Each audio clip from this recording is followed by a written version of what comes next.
दोस्तों नमस्कार, आप मुझे देख रहे हैं मेरे YouTube चैनल पे।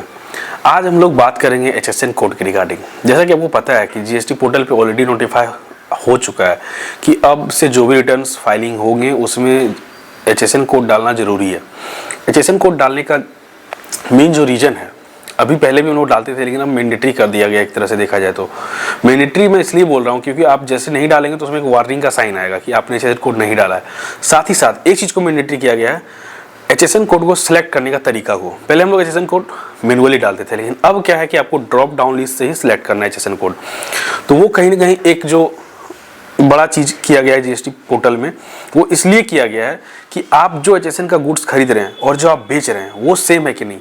अगर वो सेम नहीं है तो फिर आपको दिक्कत इसमें आएगा कि आप जिस स्टॉक को खरीद रहे हैं उसका HSN अलग है, आप जिस स्टॉक को बेच रहे हैं उसका HSN अलग है। ये तभी हो सकता है जब आप एक मैन्युफैक्चरिंग कंपनी हो या फिर आप ऐसा कंपनी हो जिसमें कि आपका जो रॉ मटेरियल होता है वो कंज्यूम कर रहे हैं और फिनिश गुड्स कुछ और ही दे रहे हैं, तो उस केस में हो सकता है। लेकिन GST पोर्टल पे जो इनेबल किया गया है HSN का रिपोर्टिंग, वो इसीलिए किया गया है कि जो गुड्स हम खरीद रहे हैं उसी गुड्स को हम बेच रहे हैं, ताकि प्रॉपर्ली GST डिपार्टमेंट इसको प्रॉपर्ली रिकनसाइल कर सके। और आपके अपडेट के लिए बता दें कि GST R1 जब भी आप फाइलिंग करेंगे जनवरी 2025 का, तो उसमें HSN कोड आपको डालना है 4 डिजिट का अगर आपका टर्नओवर 5 करोड़ से कम है, और अगर आपका टर्नओवर 5 करोड़ से ज़्यादा है तो फिर आपको 6 डिजिट का HSN कोड डालना ज़रूरी है। और ये जो है ड्रॉप डाउन लिस्ट, इसको आप डाउनलोड भी कर सकते हैं एक्सेल में, और अपना HSN कोड को जब कभी भी आप नया बिल बनाएंगे तो आपको ध्यान रखना है कि HSN कोड आपने सही डाला हुआ है, क्योंकि आप जो HSN कोड का सामान खरीद रहे हैं वही HSN कोड का आप सामान बना सकते हैं। तो इसलिए मैंडेटरी हो जाता है कि जब भी आप सामान खरीदें तो प्रॉपर HSN कोड आपका बिल में हो, ये चीज़ को भी चेक करवाना है।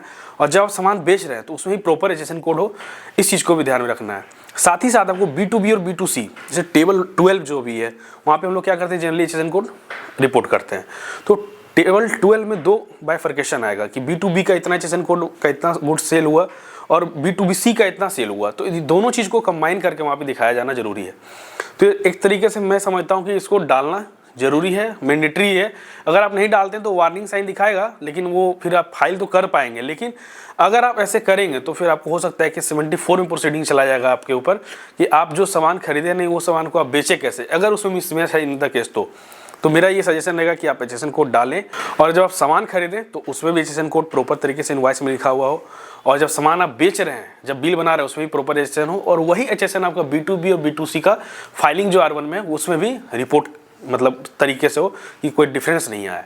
तो दोस्तों ये बहुत ही ज़रूरी अपडेट्स था GST के रिगार्डिंग, और and thank you so much for watching this video till now. Do subscribe this channel for more updates. Thank you so much, bye bye.